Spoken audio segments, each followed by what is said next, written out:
नमस्कार। आज पृथ्वी की गति और पृथ्वी के सूर्य के साथ संबंधों की बात करते हैं। हमारी पृथ्वी दो गति करती है, घूर्णन गति और परिक्रमण गति। पृथ्वी अपने अक्ष पर 1610 किलोमीटर की रफ्तार से पश्चिम से पूर्व की ओर घूमती है, जिसके कारण से दिन रात होते हैं। उसे घूर्णन गति कहा जाता है। तो घूर्णन गति में पृथ्वी अपने अक्ष पर 23 घंटे 56 मिनट और 4 सेकंड में एक चक्कर लगाती है,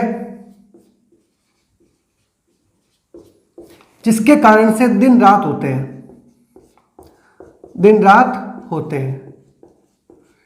यह गति पृथ्वी 1610 किलोमीटर प्रति घंटे की रफ्तार से लगाती है। पृथ्वी अपने अक्ष के साथ में 67.5 डिग्री का कोण बनाती है।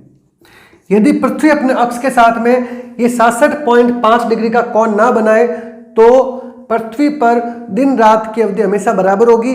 लेकिन इसी वजह से पृथ्वी पर दिन रात की अवधि अलग अलग होती है, क्योंकि पृथ्वी अपने अक्ष पर 67.5 डिग्री झुकी होती है। पृथ्वी की इस गति को घूर्णन गति कहा जाता है।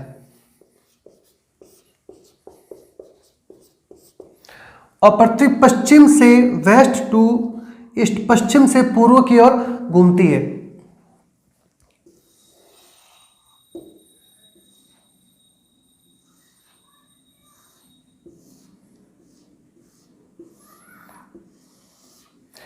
पृथ्वी अपने अक्ष के साथ में 67.5 डिग्री का कोण बनाती है।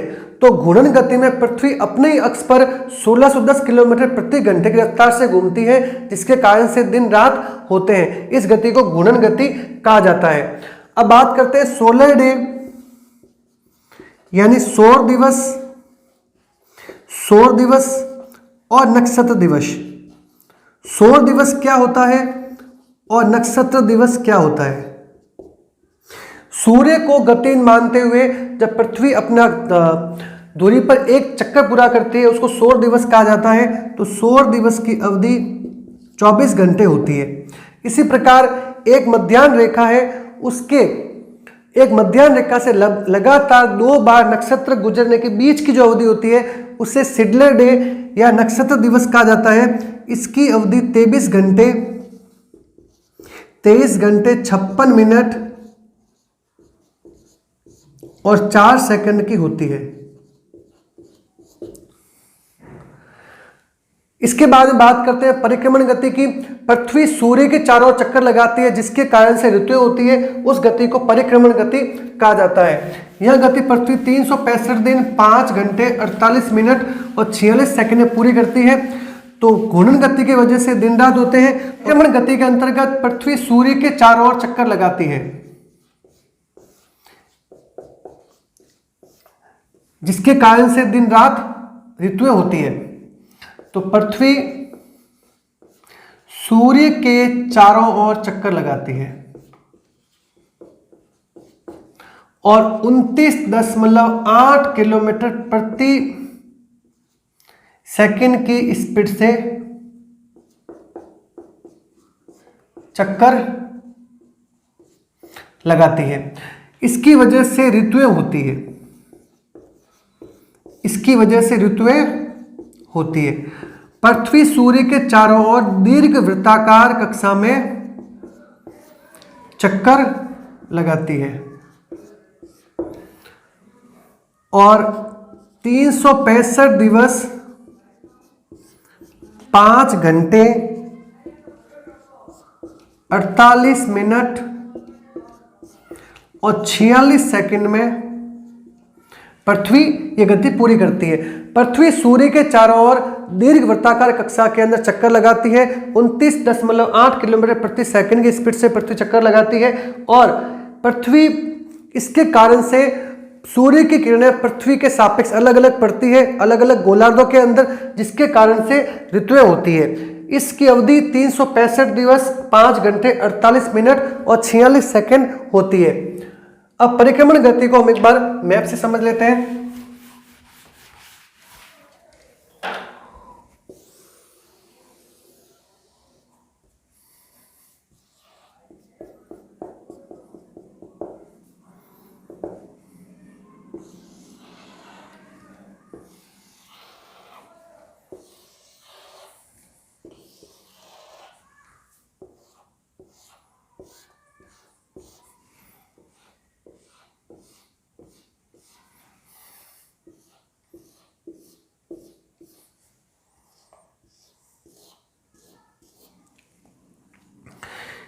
21 मार्च को सूर्य की किरणें हैं वो विषुवत रेखा पर सीधी पड़ती है। 21 मार्च को सूर्य की किरणें विषुवत रेखा पर सीधी पड़ती है। जब विषुवत रेखा जो भूमि के मध्य की रेखा है, पृथ्वी के मध्य की रेखा पर किरणें सीधी पड़ेगी तो उत्तरी गोलार्ध और दक्षिणी गोलार्ध के अंदर दिन रात बराबर होते हैं। तो इस स्थिति को बसंत विषुव कहा जाता है। जब दिन रात बराबर होते हैं तो उसे विषुव कहा जाता है और 21 मार्च की स्थिति को बसंत विषुव कहा जाता है। इसी प्रकार 23 सितंबर को भी सूर्य की किरणें विषुवत रेखा पर सीधी पड़ती है और इस स्थिति को शरद विषुव कहा जाता है। विषुव के अंदर उत्तरी गोलार्ध और दक्षिणी गोलार्ध के अंदर दिन रात बराबर होते हैं। 21 जून को सूर्य की किरणें उत्तरी गोलार्ध में कर्क रेखा पर सीधी पड़ती है। कर्क रेखा पर सूर्य की किरण सीधी पड़ेगी तो इसके कारण से उत्तरी गोलार्ध के अंदर दिन बड़ा होता है और दक्षिणी गोलार्ध के अंदर दिन छोटा होता है। 21 जून और इस स्थिति को कर्क संक्रांति कहा जाता है।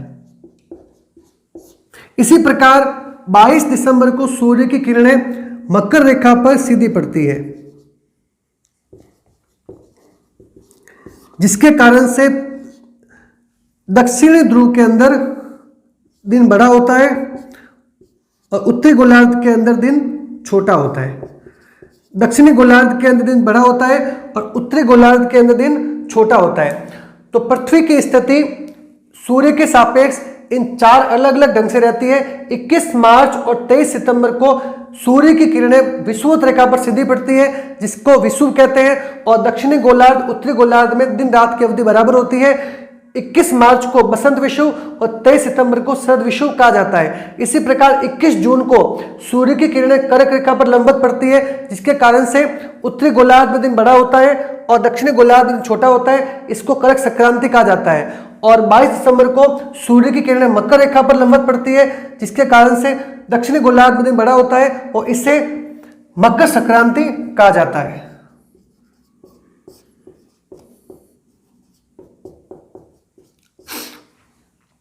अब पृथ्वी सूर्य के चारों ओर चक्कर जो लगा रही है वो बिल्कुल वृत्ताकार कक्षा में नहीं लगा रही है। यदि वृत्ताकार कक्षा में लगाती तो पृथ्वी की डिस्टेंस सूर्य के चारों ओर हमेशा हर स्थान से एक ही जैसी होती, क्योंकि यदि एक वृत्ताकार कक्षा में कोई चीज चक्कर लगाती है तो उसकी रेडियस उस कहीं से मेजरमेंट की जाए तो भी उसकी रेडियस इक्वल होगी। लेकिन पृथ्वी की जो गति है वो सूर्य के चारों ओर वृत्ताकार पथ पर नहीं है, दीर्घ वृत्ताकार पथ पर है। इसका अर्थ है एक बिंदु ऐसा है जहां पर पृथ्वी सूर्य से सर्वाधिक नजदीक होती है और एक बिंदु ऐसा है जहां पर पृथ्वी सूर्य से सर्वाधिक दूर होती है। तो 3 जनवरी को पृथ्वी सूर्य से 3 जनवरी को पृथ्वी सूर्य के सबसे नजदीक स्थित होती है, यानी कि पृथ्वी सूर्य के सबसे पास होती है और यह डिस्टेंस होती है 14.7 करोड़ किलोमीटर। 3 जनवरी को पृथ्वी सूर्य से 14.7 करोड़ किलोमीटर के डिस्टेंस पर होती है और इस स्थिति को उपसौर कहा जाता है, पेरिहेलियन कहा जाता है, उपसौर कहा जाता है। इसी प्रकार 4 जुलाई को पृथ्वी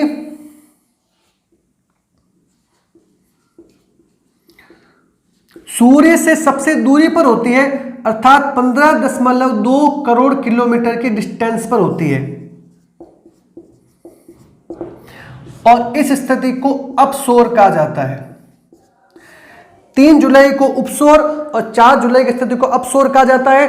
और अपसौर और उपसौर को मिलाने वाली काल्पनिक रेखा जो सूर्य के अक्ष से गुजरती है उसे एपिसाइड रेखा कहा जाता है, एपिसाइड लाइन कहा जाता है।